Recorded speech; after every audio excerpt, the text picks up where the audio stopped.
Okay ચાલો. ઓમ નમો હરિયંતાણમ, નમો સિદ્ધાણમ, નમો આયુર્યાણમ, નમો વચાયાણમ, નમો લુહે શવસાહનમ. મંગલમ ભગવાન વીરો, મંગલમ ગૌતમો ગણેશ, મંગલમ કુંદ કુંદાર્યો, જૈન ધર્મોસ્તુ મંગલમ.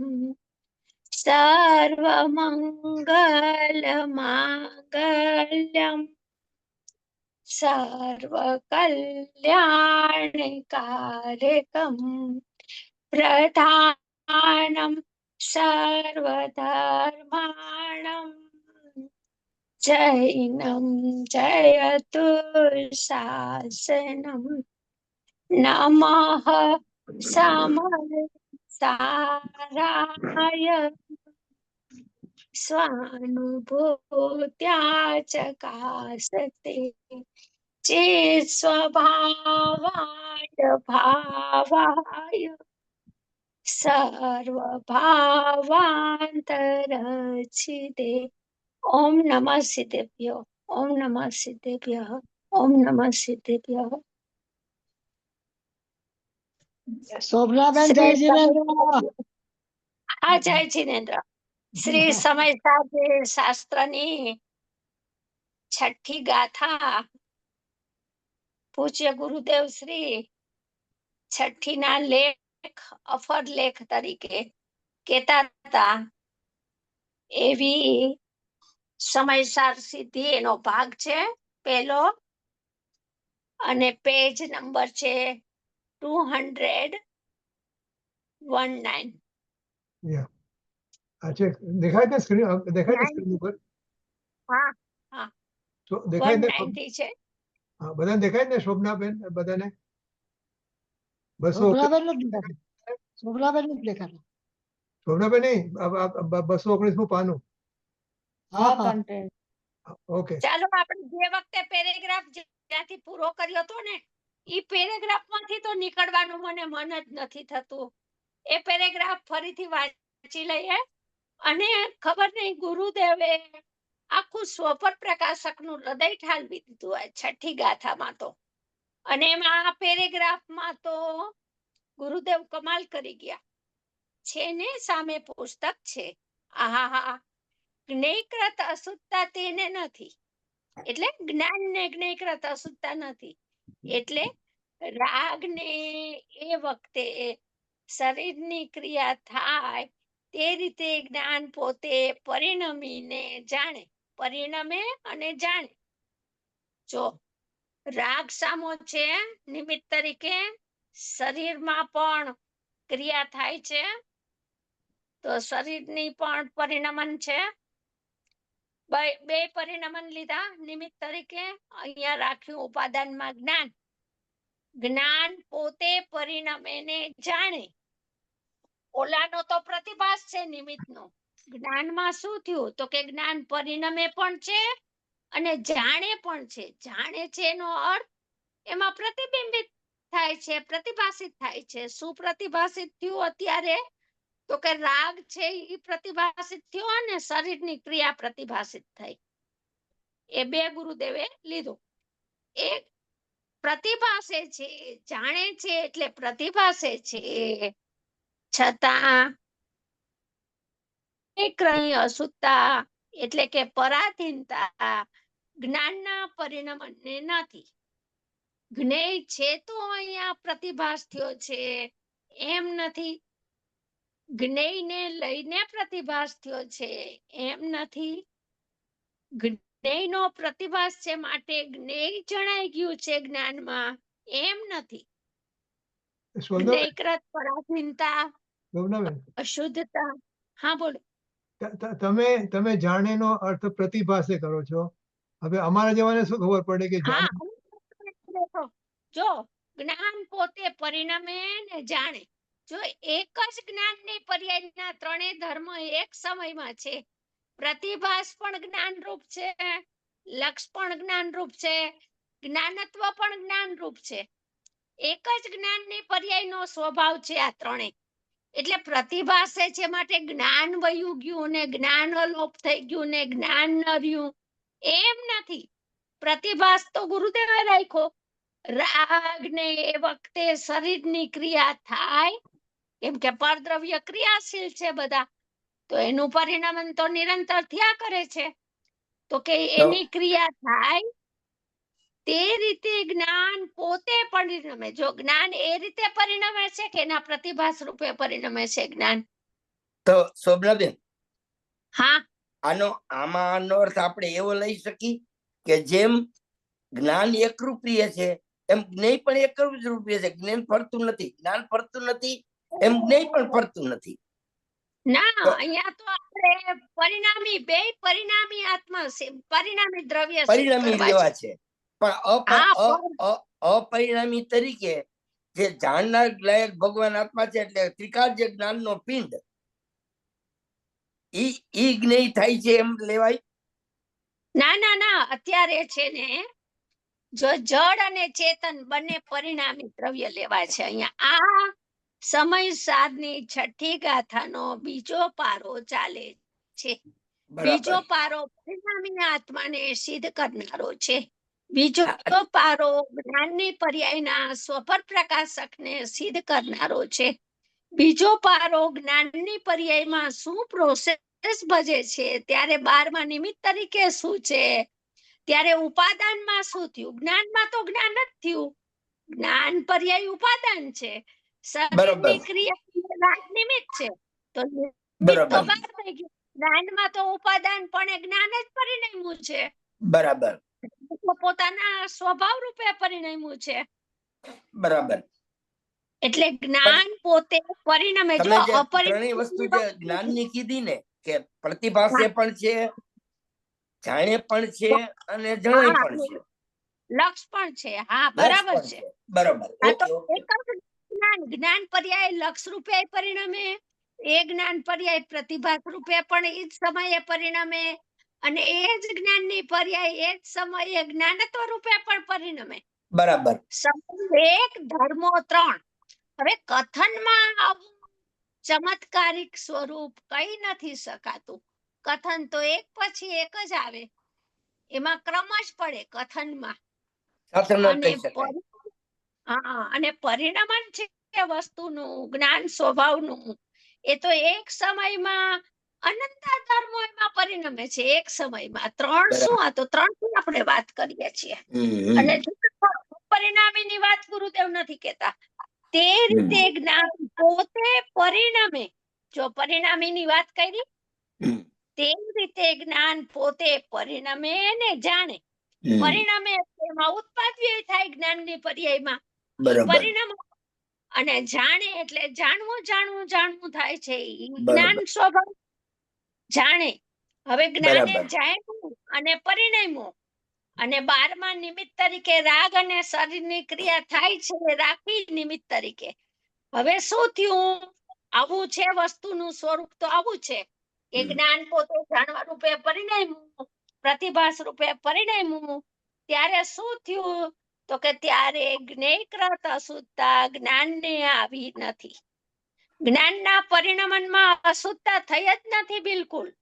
જ્ઞાનનું પરિણમન નિર્મળ અને શુદ્ધ અને અતિન્દ્રિયપણે જ રહ્યું છે. બરાબર. જ્ઞાનનું પરિણમન જે થયું, જો અહીંયા પરિણમનની જ વાત છે, એટલે આપણે પરિણામી આત્મા જ અહીંયા સિદ્ધ કરવો છે બીજા પારામાં. શોભનાબેન, આમાં એક સવાલ છે. આપણે સમયસારની 89, 90 ગાથા જે આવે છે ને, એમાં ઉપયોગ 3 રીતે પરિણમે છે ને, મિથ્યા મિથ્યાચારિત અજ્ઞાનીનો. એ જે પરિણમનની વાત કરી ઉપયોગમાં થાય, એને આને શું લાગે કે એક જ વસ્તુ છે? અહીંયા તો હમણાં અનુભવ થવાનો છે એ વાત છે. અને અજ્ઞાનીનું અજ્ઞાન પણ સિદ્ધ કરવું હોય કે અજ્ઞાનીનો ઉપયોગ છે ઈ શુભ અશુભ ને શુદ્ધ 3 પ્રકારે છે. એમાં અશુદ્ધ રૂપે પરિણમે છે, ક્યારેક શુભ રૂપે પરિણમે છે, બરાબર છે. તો હા. અહીંયા અજ્ઞાનની સિદ્ધિ કરવી છે ને જ્ઞાન સ્વભાવ અજ્ઞાન રૂપ કેવી રીતના થાય છે ઈ વાત કરવી છે. અને અહીંયા જ્ઞાન સ્વભાવ જ્ઞાનત્વ રૂપ કેવી રીતના પરિણમે છે એ વાત ચાલે છે. બેયમાં એટલો ફરક છે. ઓકે, પણ ઉપયોગ પરિણમે છે એમ કે ને, ઉપયોગ પરિણમે છે આ જો ત્રણ. ઉપયોગ તો ચારિત્રને ઉપયોગ કહેવાય, જ્ઞાનને ઉપયોગ કહેવાય, અનંત ગુણની પર્યાયને ઉપયોગ કહેવાય. હવે ઉપયોગ પરિણમે છે શુભાશુભ રૂપે ને શુદ્ધ રૂપે, કે ઉપયોગ તો ઉપયોગ રૂપ છે. ઉપયોગ શુભ રૂપે નથી થતો, અશુભ રૂપે નથી થતો, ને ઉપયોગ પારિણામિક ભાવ છે એ શુદ્ધ રૂપે ન થાય. ખરેખર તો જુઓ ને તો એ તો અનાદિ અનંત પર્યાથિક ને એના પારિણામિક ભાવે જાણવા રૂપે થાય છે. હવે વિશેષમાં પ્રોસેસ ભજે છે. વિશેષમાં પર પદાર્થને જાણવા ગયું, પુણ્ય પાપના ભાવને જાણવા ગયું તો અશુભ રૂપે થઈ ગયો. શુભ ક્રિયા દયાદાન કરુણા કોમળતાને જાણવા જ્ઞાન ગયું તો શુભ રૂપે કહેવાનું. અને એ બેનું લક્ષ હટાવી અને સ્વ સન્મુખ અંતર સન્મુખ ઉપયોગ વેડો તો શુદ્ધ કહેવાનો. તો લક્ષ કોનું કરીને પરિણમે છે જ્ઞાનની પર્યાય. અહીંયા લક્ષની મુખ્યતાથી વાત આવી ને. બરાબર. અહીંયા તો વસ્તુની વ્યવસ્થા એ સિદ્ધ કરશે, પ્રતિભાસે સિદ્ધ કરશે અને જ્ઞાનત્વ એ સિદ્ધ કરશે. જ્ઞાન અતિન્દ્રિય જ્ઞાન એ સિદ્ધ કરશે. અને જ્ઞેયકૃત જ્ઞાનની પર્યાય શુદ્ધપણે પરિણમી એમાં જ્ઞાયક જણાયો તો હવે જ્ઞેયકૃત અશુદ્ધતા એને થોડી હોય, અથવા સાધક થઈ ગયો એને હવે સવિકલ્પ દશામાં આવ્યો છે સાધક તો રાગે જણાય છે ને શરીરની ક્રિયા જણાય છે. એનો પ્રતિભાસ તો છે. તો જ્ઞાન છે એના પ્રતિભાસથી મલિન થઈ ગયું. એ જ્ઞાન જ્ઞેયકૃત અશુદ્ધતા આવી ગઈ સાધકને તો કે ના, જ્ઞાન બિલકુલ પરાધીન થયું નથી, જ્ઞાન બિલકુલ મલિન થયું નથી, જ્ઞાનને જ્ઞેયકૃત અશુદ્ધતા બિલકુલ આવી નથી. જ્ઞાન તો જ્ઞાન રૂપે જ પરિણમી રહ્યું છે. બરાબર. તમે સારું કીધું. આ ઉપયોગ છે બધી રીતે પરિણમે છે એમ કહેવાય છે. ઉપયોગ તો ઉપયોગ જ રહે છે. હા, એ તો ચારિત્ર ગુણની પર્યાયને ઉપયોગ કહેવાય. બીજા ગુણની ક્યાંક એક પ્રવચન છે ગુરુદેવનું, મારા ખ્યાલથી પ્રવચન સારમાં જ છે. ગુરુદેવ કહે છે કે જો ઉપયોગ એટલે ખાલી જ્ઞાનની પર્યાય નહીં લેવી. ઉપયોગ કેતા વ્યાપાર, ઉપયોગનો અર્થ કર્યો વ્યાપાર. વ્યાપાર એટલે કોઈ પણ ઉપયોગ છે એનો વ્યાપાર એટલે હું પણ. એટલે બધી પર્યાયો કાં તો પરમાં હું પણ કરે ને કાં તો સ્વમાં હું પણ કરે. વિષય તો બે જ છે અનંતકાળથી. તો સ્વમાં હું પણ કરીને પરિણમી ગઈ તો એને ઉપયોગ કહેવાય, અને પરમાં હું પણ કરીને પરિણમી ગઈ તો એને અશુભ ઉપયોગ, શુભ ઉપયોગ એ રીતે નામ અપાય. બરાબર બરાબર. ઓકે, સારું વાત કરી. ઓકે, ચાલ. જ્ઞાનનું પરિણમન જે થયું તે જ્ઞેયાકાર અવસ્થામાં જ્ઞાયકપણે જે જણાયો. જો જ્ઞાનનું પરિણમન જે થયું, સમયે સમયે પરિણમન જ્ઞાનનું થાય છે એને જ્ઞેયાકાર કીધું. એ પર્યાયને જ્ઞાનાકાર ન કીધી, જ્ઞેયાકાર અવસ્થા. જો અવસ્થામાં જ્ઞેયાકાર પણ શું કામ રાખ્યું કે બે પ્રતિભાસે છે, બે જ્ઞેયો પ્રતિભાસે છે માટે જ્ઞાનની પર્યાયને જ્ઞેયાકાર કીધી. જો બેના પ્રતિભાસ ન હોય, જ્ઞેયોનો પ્રતિભાસ સ્વપર જ્ઞેયોનો પ્રતિભાસ ન હોય તો એ જ્ઞાનને જ્ઞેયાકાર ન કહેવાય. અહીંયા કીધું ને જ્ઞાનનું પરિણમન જે થયું તે જ્ઞેયાકાર. પર્યાય તો જ્ઞાનને જ છે. તો અહીંયા જ્ઞાનાકાર કેમ ન કીધું ગુરુદેવ? જ્ઞેયાકાર શબ્દ કેમ વાપરો? તો કે સ્વપર પ્રતિભાસે છે એવી વસ્તુની સ્થિતિ છે. અહીંયા હજી જ્ઞાની અજ્ઞાની એમ નહીં, પેલા ઉપયોગનો સ્વભાવ સ્વચ્છત્વ બતાવવો હોય છે તો ભાઈ બધી એક સમયમાં જ રમત. પણ તમને અંદરનું ઉપયોગનો સ્વભાવ અને એની અચિંત્યતા, એનું અદ્ભુત સામર્થ્ય બતાવવું હોય, એની લીલા બતાવવી હોય ત્યારે એમ કે ઉપયોગ પ્રગટ થાય છે. એમાં સ્વચ્છતા છે, એમાં સ્વ પર બે જ્ઞેયો આપણે પ્રતિભાસ હોય છે. જ્ઞેયાકાર જ્ઞાન એટલું કીએ ત્યારે આપણે જ્ઞેયાકારનો અર્થ સમજાય. હવે એટલું કહેવામાં તો કેટલું બધો ટાઈમ વયો ગયો, તો ઓલો તો એક સમય વર્તી જતો, અને જે સમયે જ્ઞેયાકાર જ્ઞાન પ્રગટ થયું એ જ સમયે લક્ષ પણ હતું. કાં તો સ્વનું લક્ષ હોય ને કાં તો પરનું લક્ષ હોય. લક્ષ હંમેશા એકનું જ હોય, કેમ કે ઉપયોગ છદ્મસ્તનો છે, અપૂર્ણ ઉપયોગ છે, અધૂરો ઉપયોગ છે. એમાં હજી એટલી તાકાત નથી, કેવડી જેવો ઉપયોગ નથી. એક સમયમાં સ્વ પરને બેયને જાણી શકે સમય એકમાં. એટલે અહીંયા તો લક્ષ જ આવશે. સાધક દશા છે ત્યાં સુધી સ્વનું લક્ષ છે, અને અજ્ઞાન અવસ્થા છે ત્યાં સુધી પરનું લક્ષ છે. લક્ષ એકનું જ હોય. એટલે પૂજ્ય ભાઈશ્રીએ મહાસિદ્ધાંત કીધો ને, પ્રતિભાસ બેનો, લક્ષ એકનું, સમય એક. પ્રતિભાસ હંમેશા બેનો જ હોય, તો જ કોક સમ્યક જ્ઞાની થયો ને કોક મિથ્યા જ્ઞાની થયો. બે જીવ મંદિરમાં બેઠા હતા, બંને ભગવાનના પ્રતિમાની સન્મુખ આત્માનું ચિંતન કરતા હતા. હવે એમાં એક જીવ છે એને શુદ્ધ ઉપયોગ થઈ અંતર્મુખ વળ્યો અને શુદ્ધ ઉપયોગ થયો, લક્ષ જ્ઞાયક નું થઈ ગયું, બરાબર. અને એક જીવ છે એને શુભ ભાવનું લક્ષ થયું. તો એક છે એને પરનું લક્ષ થયું, શુભ ભાવ તો પર છે, રાગ તો પરદ્રવ્ય છે, પર ભાવ છે, એનું લક્ષ થયું. ને એકને શુદ્ધનું ત્રિકાળીનું લક્ષ થયું. તો બે હતા, બેયને નિમિત્ત તો સરખું હતું, બે તત્વની જ વિચારધારા કરતા હતા. તો લક્ષ ભેદે ભેદ પડ્યા ને, એક સમ્યક જ્ઞાની થઈ ગયો અને એક મિથ્યા જ્ઞાની રહી ગયો. મિથ્યા જ્ઞાન તો હતું અને પાછો રહી ગયો. અને બીજા સમયે પુરુષાર્થ કરે તો અવકાશ છે કે એ સમ્યક દ્રષ્ટિ થઈ શકે.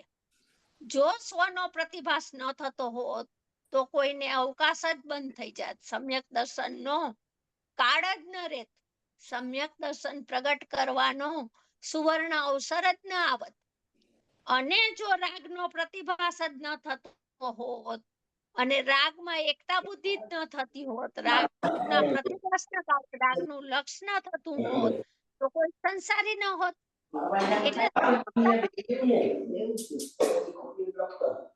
સમયસર બીજી ગાથામાં જે કર્મ પૂતગલના પ્રદેશે સ્થિત થાય છે એમાં હું પણ કરે છે એ પર સમય છે, અને જે શુદ્ધાત્મામાં હું પણ કરે છે એ સ્વ સમય છે.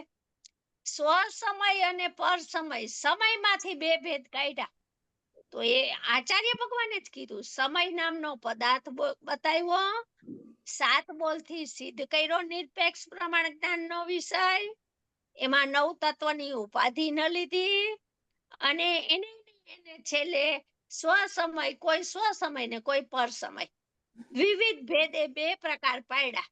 તો બે પ્રકાર પડે છે વિશેષમાં, જ્ઞાનની પર્યાયનો સામાન્ય સ્વભાવ અને જ્ઞાનની પર્યાયનો વિશેષ સ્વભાવ.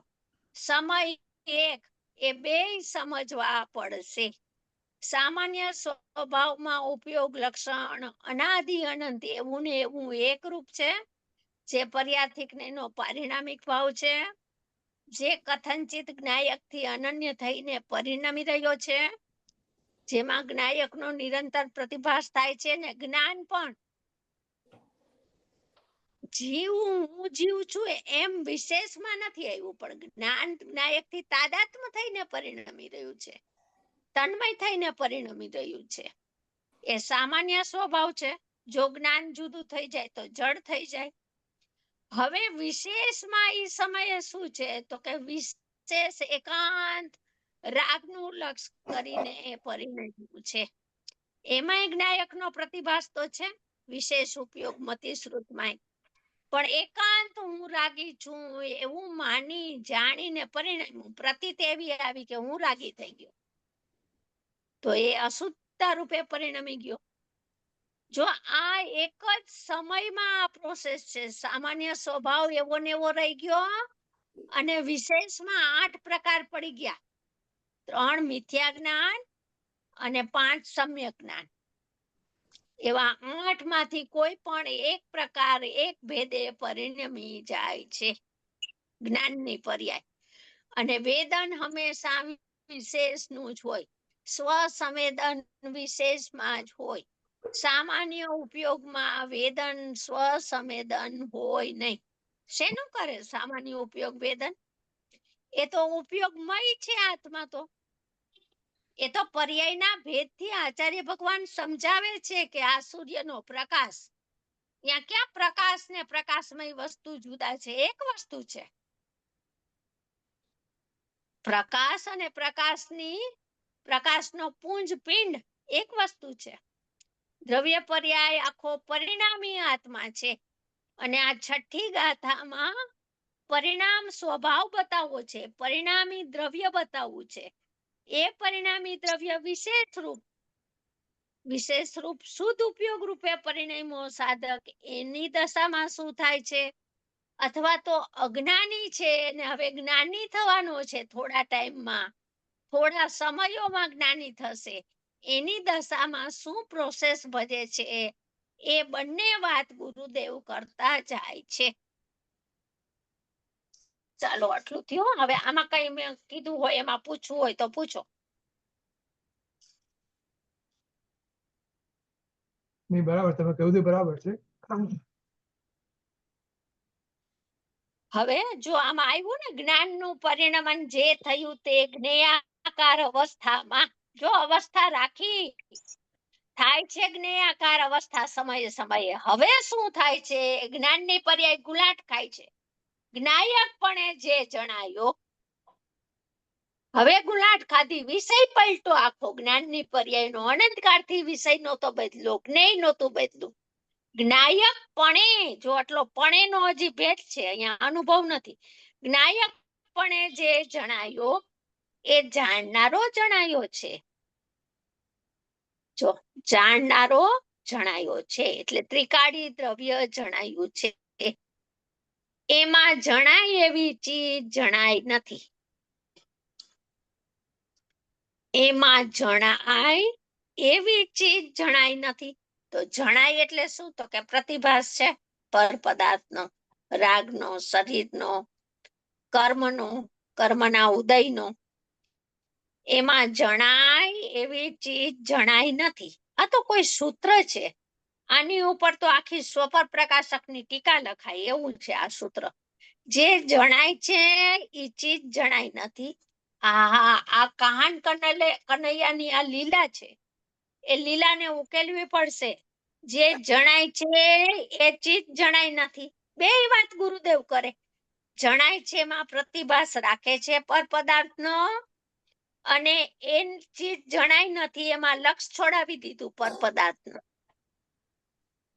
એટલે પ્રતિભાસ છે એ લક્ષને બાધક નથી. જો આમાંથી સૂત્ર નીકળું કે પરનો પ્રતિભાસ સમ્યક દર્શન થવામાં બાધક નથી, પરનું લક્ષ છે એ સમ્યક દર્શન થવામાં બાધક છે. જે જણાય છે એ ચીજ જણાતી નથી. પ્રતિભાસ તો લોકાલોકનો બધાનો હોય. પ્રતિભાસમાં પરિણતિ અને લબ્ધ એવા ભેદ નથી.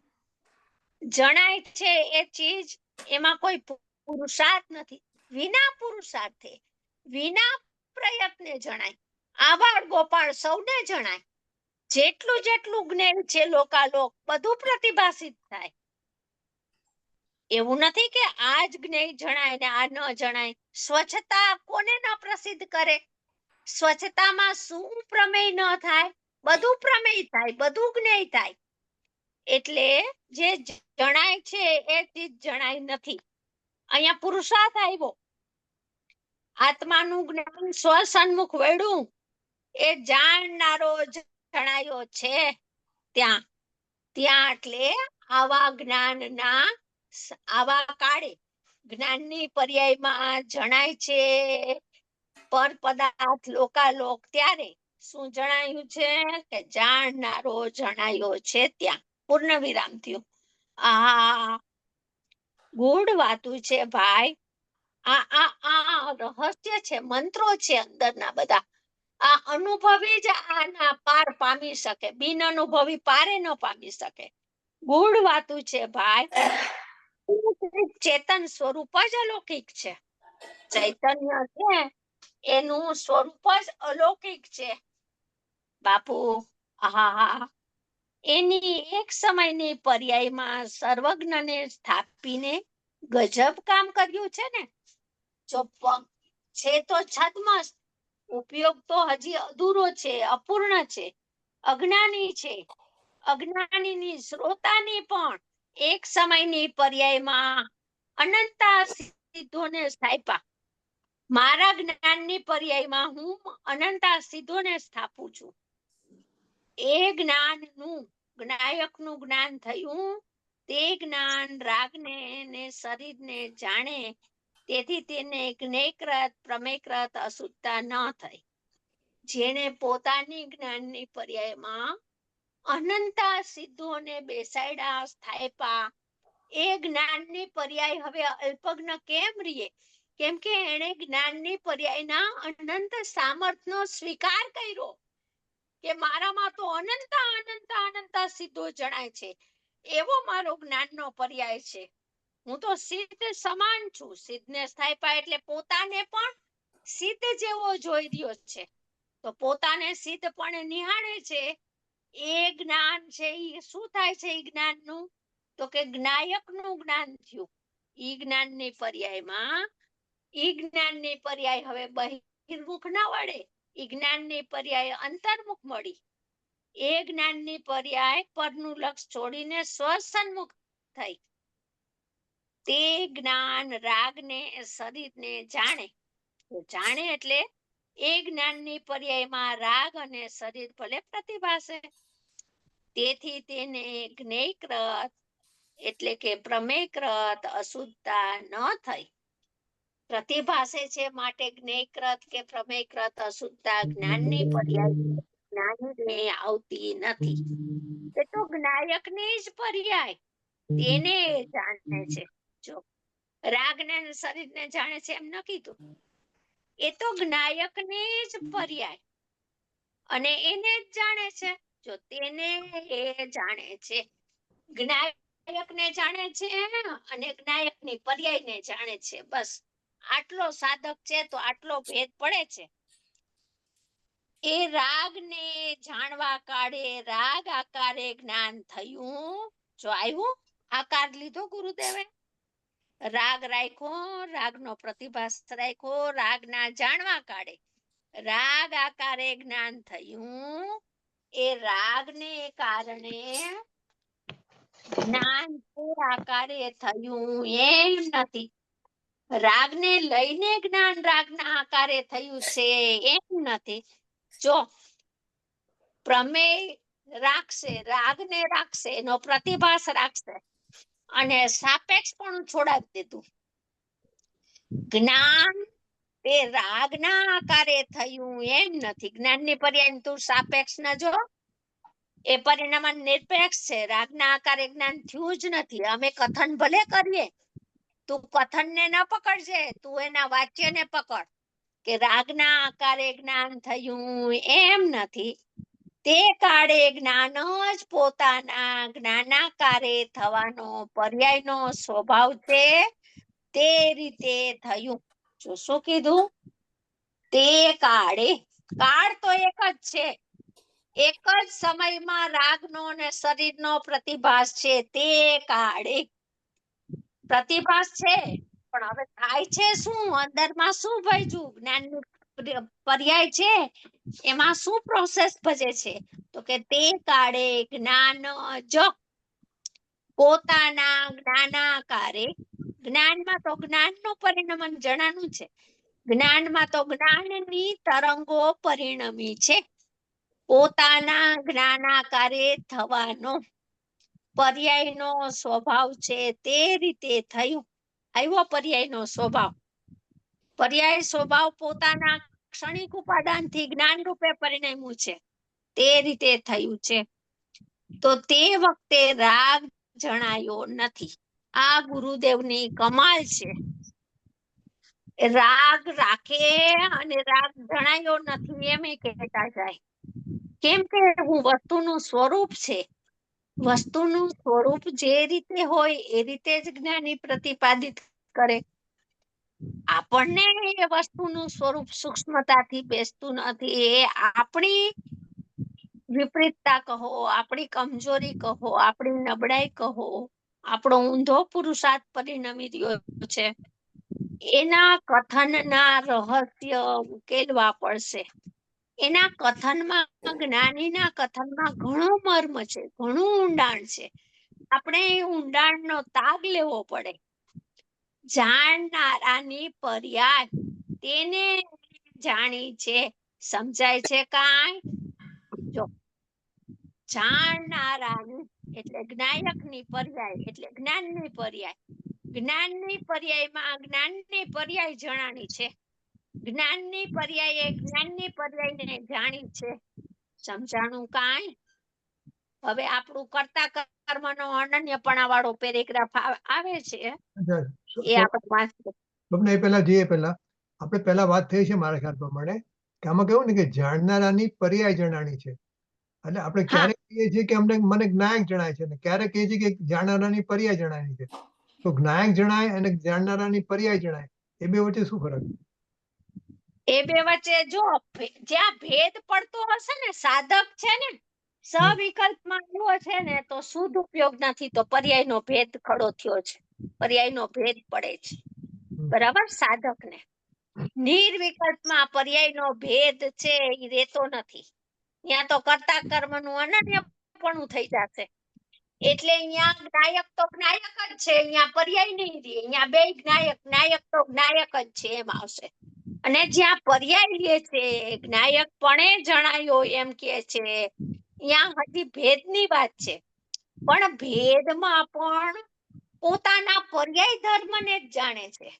ભેદમાં પણ પ્રમાણની બહાર જ્ઞાન જતું નથી. જુઓ, ભેદમાં પણ પર જાણે છે ને પર જણાય છે, એ વાત ક્યાંય નથી.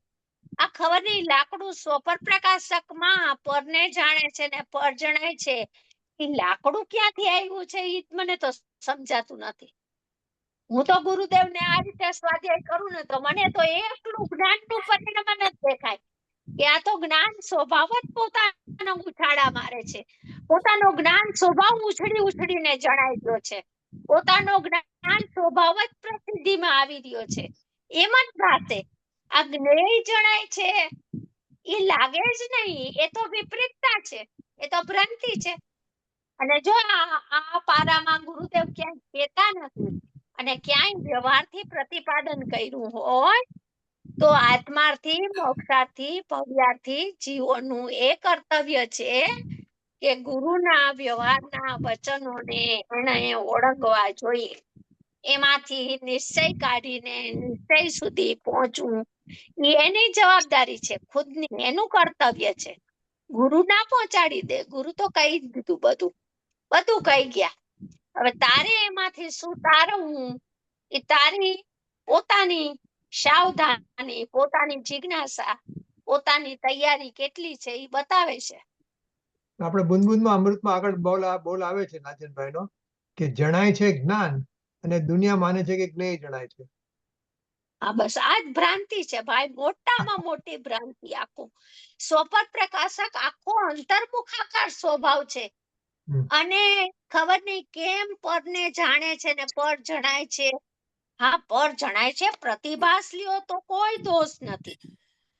પણ જ્ઞાનમાં પરને જ્ઞેય બનાવીને પરનું લક્ષ કરીને જાણવા પરિણામો તો મહાદોષ છે. જ્ઞાનનું અજ્ઞાન થઈ ગયું. બરાબર. તે જ્ઞેયાકાર અવસ્થામાં જ્ઞાયકપણે જણાયો. એ મૂળ ટીકાનું વાક્ય છે, એ ગુરુદેવ બોલ્યા. હવે તે જ્ઞાયકપણે જણાયો તે સ્વરૂપ પ્રકાશનની અવસ્થામાં પણ પોતે જણાનો છે. જે હમણાં દીપકનું દ્રષ્ટાંત પણ લેશે આગળ. જે જ્ઞેયાકાર અવસ્થામાં જ્ઞાયકપણે જણાયો, સવિકલ્પ દશામાં જે જણાયો, જો વિષય બદલતો નથી, સવિકલ્પ દશાનો અને નિર્વિકલ્પ દશાનો વિષય તો એક જ રહ્યો. જો જ્ઞેયાકાર અવસ્થામાં જ્ઞાયકપણે જણાયો, વિષય તો જ્ઞાયક રાખ્યો સવિકલ્પ દશાનો. તે સ્વરૂપ પ્રકાશનની અવસ્થામાં પણ પોતે જણાનો છે, જ્ઞાયક જણાયો છે. તો વિષય ના બદલો ને, વિષય બદલી જાય તો અંતર્મુખ દશા સદુપયોગ થાય જ નહીં. વિષય તો જ્ઞાયક જ રે, સવિકલ્પ હો કે નિર્વિકલ્પ હો, નય હો કે પ્રમાણ હો, ભેદ હો કે અભેદ હો, એ તો જ્ઞાયક જ એનો એક જ વિષય છે, અફર ફરમાન છે કે જ્ઞાયક સિવાય બીજું કોઈ જ્ઞેય બનતું જ નથી. શું કીધું ઈ? એટલે શ્રોતા કે છે ફરમાવો કે આ જ્ઞાયક પ્રભુ પોતે જ્ઞાયક તરીકે જ્યાં જાણ્યો, એટલે શું થયું તો કે સમ્યક દર્શન જ્ઞાનમાં જણાયો, તે વખતે તે જ્ઞાનમાં રાગાદી પર જ્ઞેય જણાય, તે કાળે પણ તે રાગને જાણ્યું છે એમ નહીં. જો આ ગુરુદેવ બે વાત કરે, હવે આ કન્ફ્યુઝન થાય ને.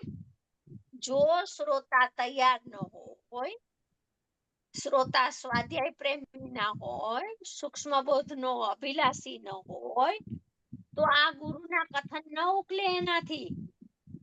હવે ગુરુદેવ બે વાત કરતા જાય છે કે રાગને જાણ્યું છે એમ નથી, રાગ જણાય કીએ અને એક કાળે એને જાણ્યું છે એમ નથી. રાગ સંબંધીનું પોતાનું જ્ઞાન, જો રાગનો પ્રતિભાસ રાખ્યો, રાગ સંબંધી કીધું એટલે પ્રતિભાસ, રાગ સાથે જ્ઞાનને કોઈ સંબંધ નથી. સર્વોપી નાસ્તિ સર્વો સંબંધ અપી, રાગની હારે કોઈ પ્રકારે કાંઈ સંબંધ નથી. છતાં એમ કે ને રાગ સંબંધીનું, હવે જ્ઞાન તો આત્મા સંબંધીનું છે. એટલો સ્વસ્વામીનો ભેદ કરો તો શેટિકામાં ના પાડી કે અનુભવ નહીં થાય. એવા સ્વસ્વામી અંશથી સાધ્યની સિદ્ધિ થતી નથી. તો અહીંયા એમ કે રાગ સંબંધીનું, પછી રાગનો સંબંધ એટલે રાગનો પ્રતિભાસ થાય છે એવી સ્થિતિ બતાવી પોતાનું જ્ઞાન. જો રાગ કાઢી નાખ્યો, રાગ હતો જ કે રીતે રાખે રાગને, રાગનો તો માત્ર પ્રતિભાસ હતો. પ્રતિભાસ અનુભવમાં બાધક નથી. પ્રતિભાસ સમ્યક જ્ઞાન મિથ્યા જ્ઞાનનું કારણ નથી. પ્રતિભાસ તો લોકાલોકનો કેવડી નહીં છે, તો એને અજ્ઞાન થાય છે. અને અનુભૂતિ સ્વરૂપ ભગવાન આત્માનો પ્રતિભાસ તો બાળ ગોપાળ સૌને છે. તો આ બધા જગતના જીવો અનુભવી થઈ જાય છે. માટે પ્રતિભાસમાં કોઈ પુરુષાર્થ નથી, વસ્તુની સ્થિતિ છે. પ્રતિભાસમાં આવ્યો એટલે શું એને ફાયદો થયો કે હું પદને જાણું છું, હું રાગને જાણું છું ને રાગ મારામાં જ્ઞેય થઈને જણાય છે, એવી ભ્રાંતિનો નાશ થઈ ગયો. અરે રાગ તો મારા સ્વચ્છતામાં, મારા જ્ઞાનમાં પ્રતિભાસે છે એમ એને ખ્યાલમાં આવે છે. પ્રતિભાસે છે એવું એને ખ્યાલ રહે છે, એમાં હું એને જાણું છું અને ઈ મારું જ્ઞેય થઈ ગયું, એવી મિથ્યા ભ્રાંતિ એને થતી નથી. પ્રતિભાસના સ્વરૂપને સમજે ને તો 50% તો પૂજ્યભાઈ શ્રી કહેતા જૈન થઈ ગયો. સાચી વાત છે, સાચી વાત છે. પ્રતિભા શબ્દ જે એવો છે, બરાબર છે. મને રાગ થતો નથી, મને રાગ પ્રતિભાસે છે. હા, તો એમાં શું, એમની દર્પણની અવસ્થામાં કોલસો પ્રતિભાસે, કોલસાની કાળપ તો કોલસામાં છે.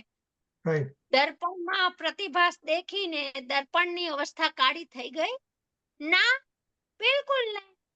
એમ રાગ પ્રતિભાસે છે માટે હું રાગી થઈ ગયો? ના, બિલકુલ નહીં. સાચી વાત છે. તે વખતે ફરીથી આપણું છૂટી ગયું.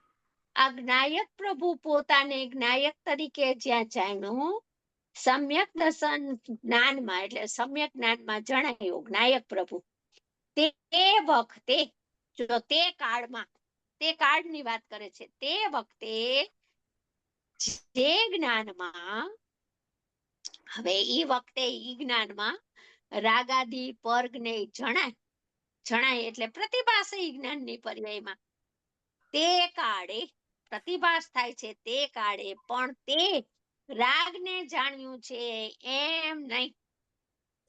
રાગને જાણતોય નથી ને રાગ જણાતુંય નથી.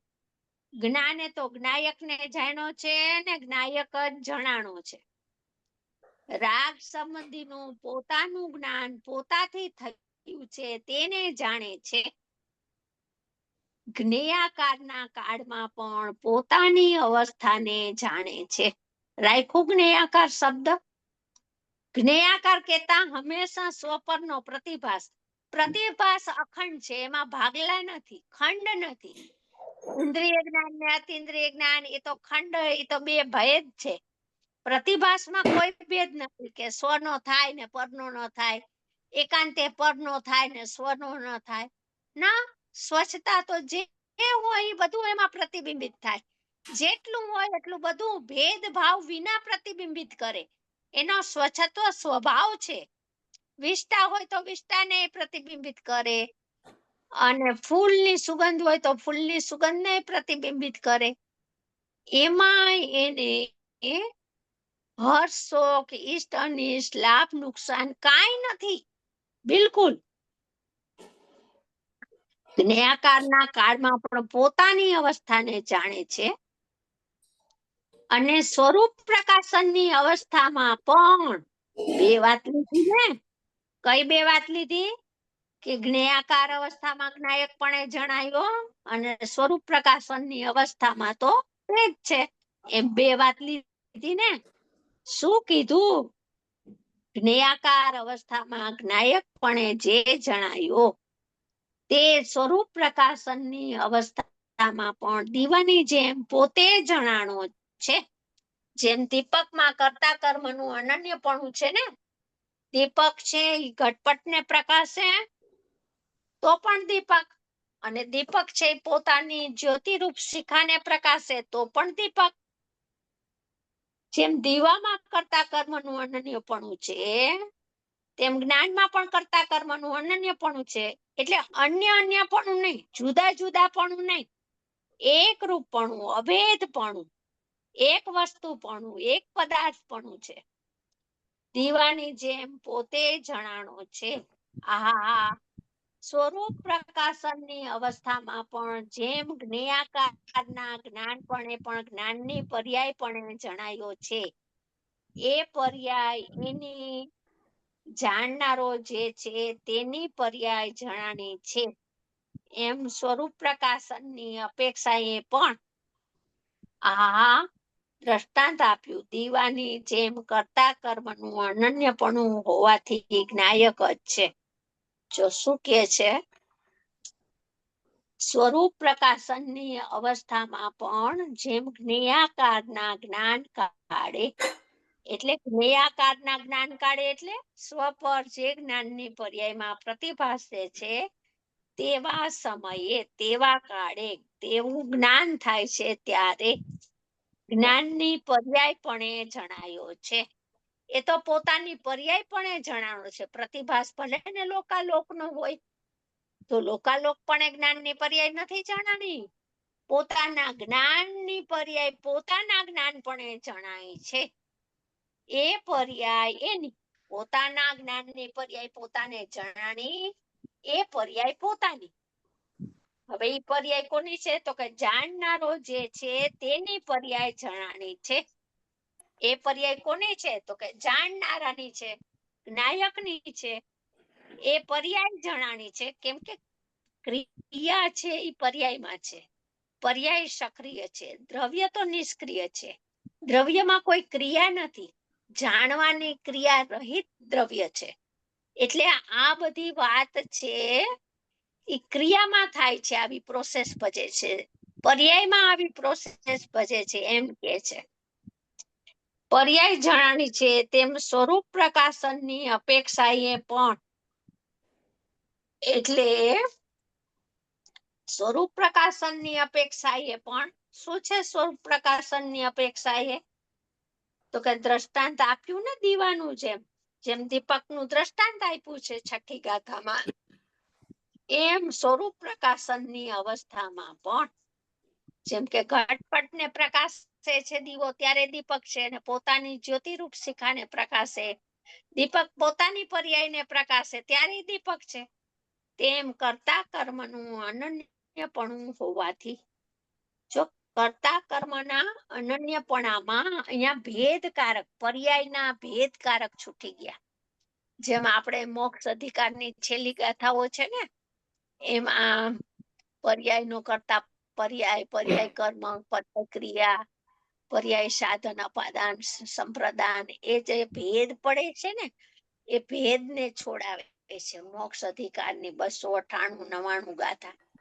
એમ અહીંયા કહે છે કર્તા કર્મનું અનન્યપણું હોવાથી, જો અનાદિ અનંતા હોવાથી છે.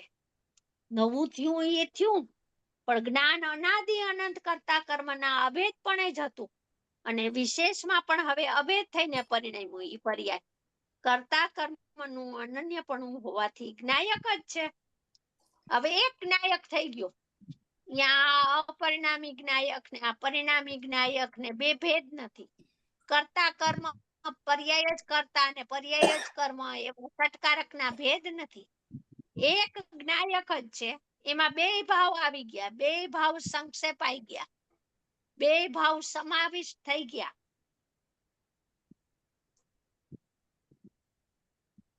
જો ભેદકારક છૂટે છે ને, ભેદકારક જ્યારે છૂટી ગયા ત્યારે જ્ઞાન મધ્યસ્થ થઈ ગયું. જ્ઞાન મધ્યસ્થ થઈ ગયું તો પોતે સાધક થયો. તો જેવું સ્વરૂપ છે એવું જાણે છે. એક સમયમાં બે સ્વરૂપ જાણે છે, અપરિણામીને જાણે છે અને પરિણામીને જાણે છે. એક સમયમાં દીવાની જેમ કર્તા કર્મનું અનન્યપણું છે. એટલે કર્તા કર્મનું અનન્યપણું થયું એ પરિણામી આત્માની વાત છે. આ નવું થયું કર્તા કર્મપણું. અનાદિથી કર્તા કર્મપણું તો રાગ સાથે હતું. ઈ કર્તા કર્મપણું છૂટી ગયું અને પોતે જ કરતા અને પોતે જ કર્મ એવા ભાવ રૂપે પરિણમી ગયો જ્ઞાયક.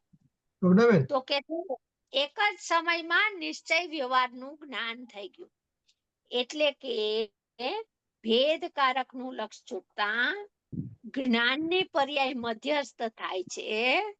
તો એ અતિન્દ્રિય જ્ઞાનની પર્યાયની એવી તાકાત છે કે અપરિણામીને પણ જાણ્યો અને પોતે પોતાને જાણવા રૂપે પરિણમ્યો છે એવા પરિણામીને પણ જાણ્યો.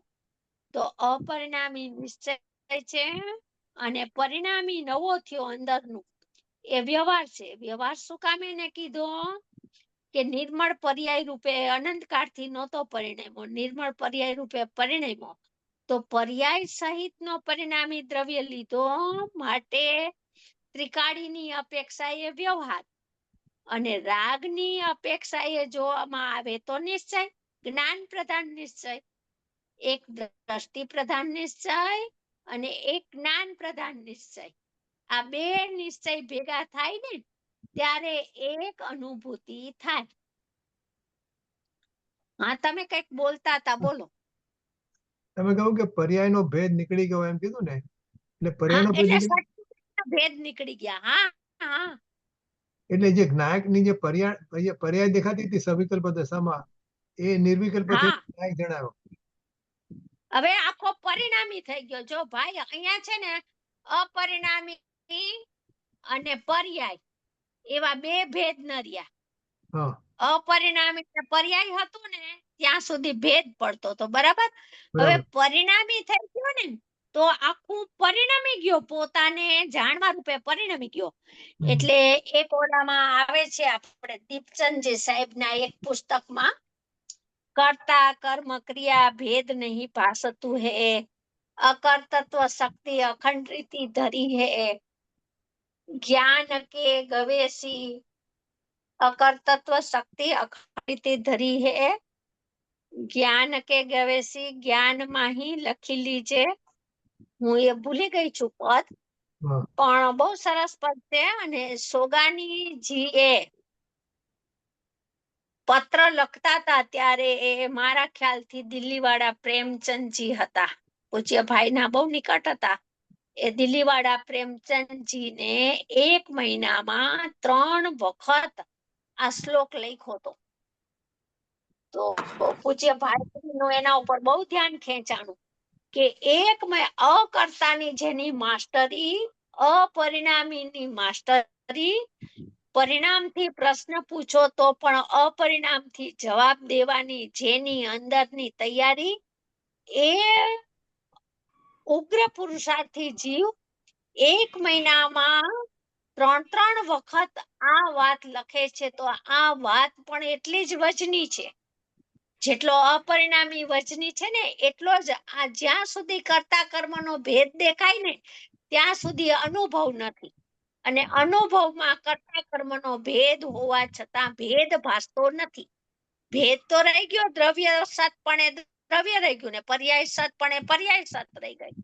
પણ દ્રવ્ય અને આ પર્યાય એવા ભેદ વિકલ્પ છૂટી ગયા. પર્યાય હું દ્રવ્ય છું એવા ભાવે અખંડપણે પરિણમી ગઈ.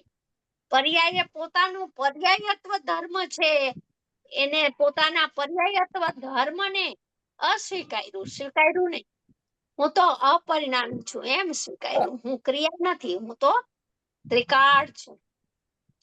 એટલે કે છે કર્તા કર્મ ક્રિયા ભેદ નહીં ભાસતું. કર્તા કર્મ ક્રિયાના અનુભૂતિના કાળે 3 ભેદ નથી દેખાતા. પરિણામી કર્તા ને પરિણામી કર્મ એનું નામ અનન્યપણું છે.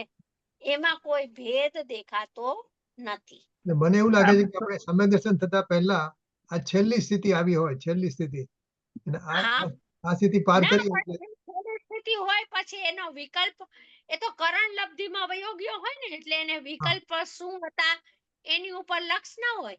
એનું લક્ષ ત્રિકાળી જ્ઞાયક ઉપર હોય એટલે એનો અબુદ્ધિપૂર્વક જ્ઞાનમાં વિકલ્પ રહી ગયા હોય કેવા વિકલ્પ હતા ઈ. બાકી બુદ્ધિપૂર્વક તો હું એક ત્રિકાળ જ્ઞાયક છું એવા ભાવ રૂપ જ જ્ઞાનની પર્યાય પરિણમતી હોય. પણ આ સ્થિતિ બધાને ભજે. આ છઠ્ઠી ગાથા, છઠ્ઠીના અફર લેખ છે. ગુરુદેવ કે આ નામકરણ વિધિ થાય છે. આ જ્ઞાયક શબ્દ આવ્યો છઠ્ઠી ગાથામાં. અને છઠ્ઠી ગાથા પૂર્વે ઘણાને અનુભવમાં નિમિત્ત થઈ. પૂજ્ય ભાઈશ્રીને પણ છઠ્ઠી ગાથા નિમિત્ત થઈ છે અનુભૂતિમાં. એટલે આ ગાથા બહુ અદ્ભુત છે. ઘણા એમાં ભાઈશ્રીને કહેતા ને કે આમાં તો એટલા બધા સિદ્ધાંતો ભર્યા છે આ છઠ્ઠી ગાથામાં કે કોઈ આચાર્ય દેવ હોય ને તો આના ઉકેલે એક એક વાક્ય વાક્ય સિદ્ધાંતો નીકળે છે. એટલા છઠ્ઠી ગાથામાં છે.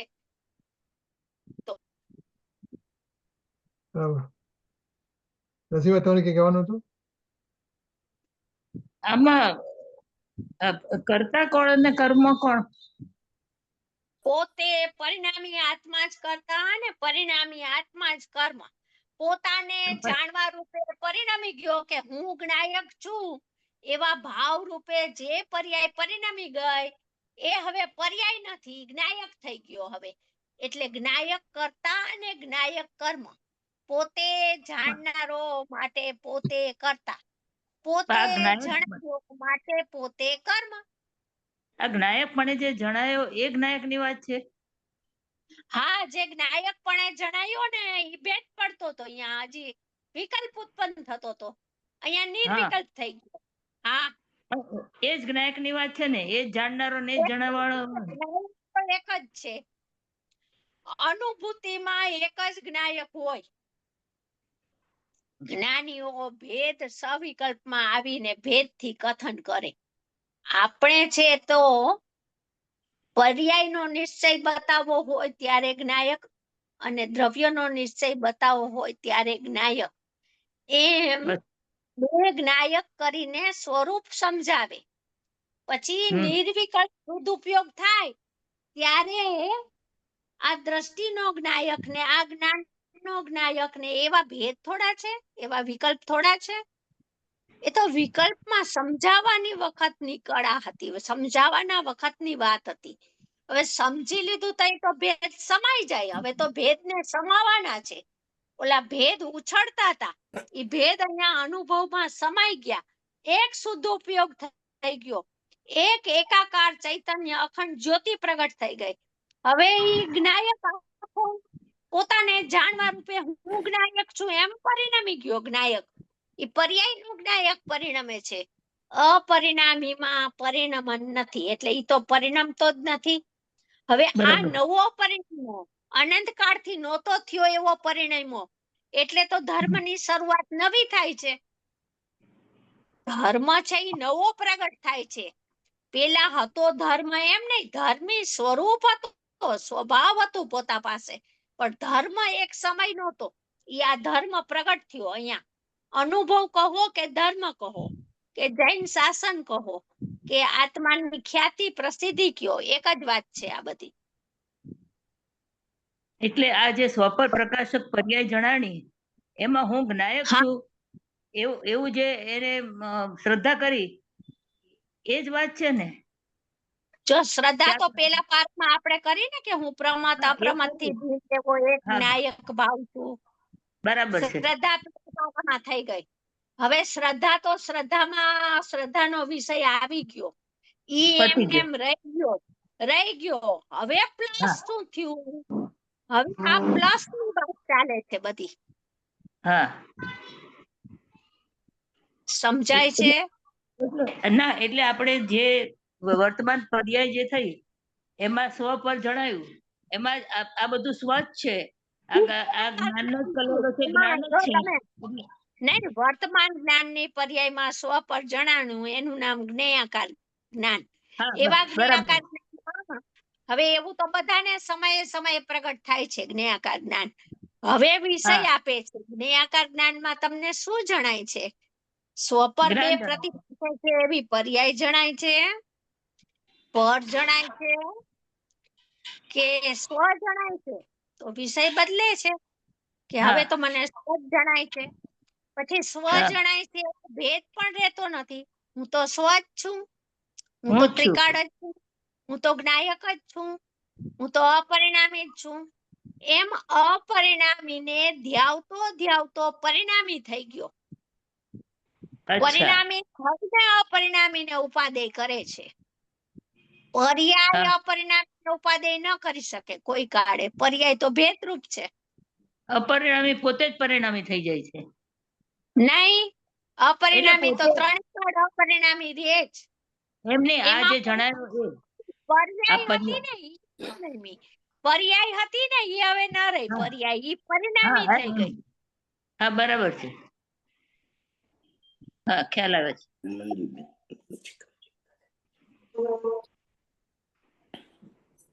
બોલો, હવે કોઈને હા. પૂછવાનું છે એમાં? આજનો ટૂંકમાં વિષય છે ને ઘણો સૂક્ષ્મ છે, ઘણો સૂક્ષ્મ છે.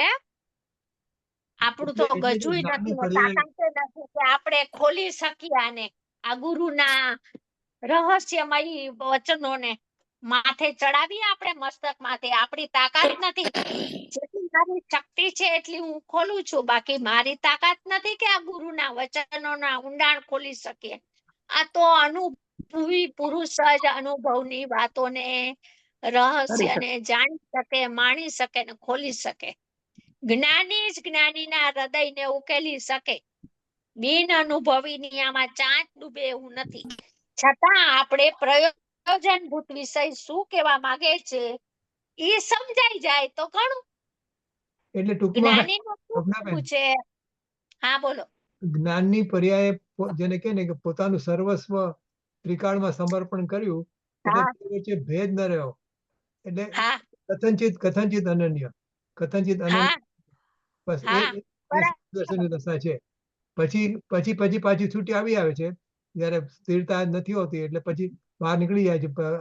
પણ જ્યાં સુધી આ બે ભેગા છે ત્યાં સુધી સમયદર્શનનો કાળ છે, એટલે અનુભૂતિનો કાળ છે, હા, શુદ્ધ ઉપયોગનો કાળ છે, શુદ્ધ શુદ્ધ ઉપયોગ. કાળ છે. બરાબર, શુદ્ધ ઉપયોગનો કાળ છે. બરાબર છે. હા, બરાબર છે તમારી વાત. અને એ શુદ્ધ ઉપયોગનો કાળ જેમ જેમ વધતો જાય તેમ તેમ ગુણસ્થાન વધતું જાય. હા. અને છેલ્લે હા, ગુણસ્થાન વધે. અને કેવળ એની જ્ઞાન થાય છેલ્લે. સ્થિરતા, શુદ્ધ ઉપયોગની સ્થિરતા વધે ને એટલે ચારિત્ર આવ્યું. તો Right, ચારિત્ર થી ગુણસ્થાન વધે છે. right. બરાબર. કેવળ જ્ઞાન સુધી પહોંચાડી દીધા. હા. હા, એ ગુરુદેવ પહોંચાડે છે. આપણો ટાઈમ થઈ ગયો હશે મારા ખ્યાલથી. હા, લગભગ થઈ ગયો છે. આપણે કઈ સવાલ કોઈ હા, નથી? સવાલ? નવરે પોણથી પ્રવચન શરૂ થશે ને હવે. હા, હા. આ ભક્તિ નો ચાલે છે કાર્યક્રમ. હજી 2 દિવસ છે ગુરુદેવના વિરહ વેદનાની ચાલો, ઓકે. તો અત્યારે. ઓકે, હા. તો બંધ કરું. ચલો, તો જા વાણી કે જ્ઞાન. हाँ, जावाणी के ज्ञान से सूझे लोकालोक, सो वाणी मस्तक नमो सदा देत हूँ ढोक। परम परम मंगलकारी वितरागी कल्याणकारी जीनवाणी मातनो जय जय हो। हो अनंत अनंत उपकारी कृपाळू कहान गुरुदेवनो जय जय हो। हो प्रशम मूर्ति पूज्य भगवती मातनो जय जय हो। हो જય હો सनातन वितराग दिगंबर जैन धर्मनो जय जय हो। हो ચલો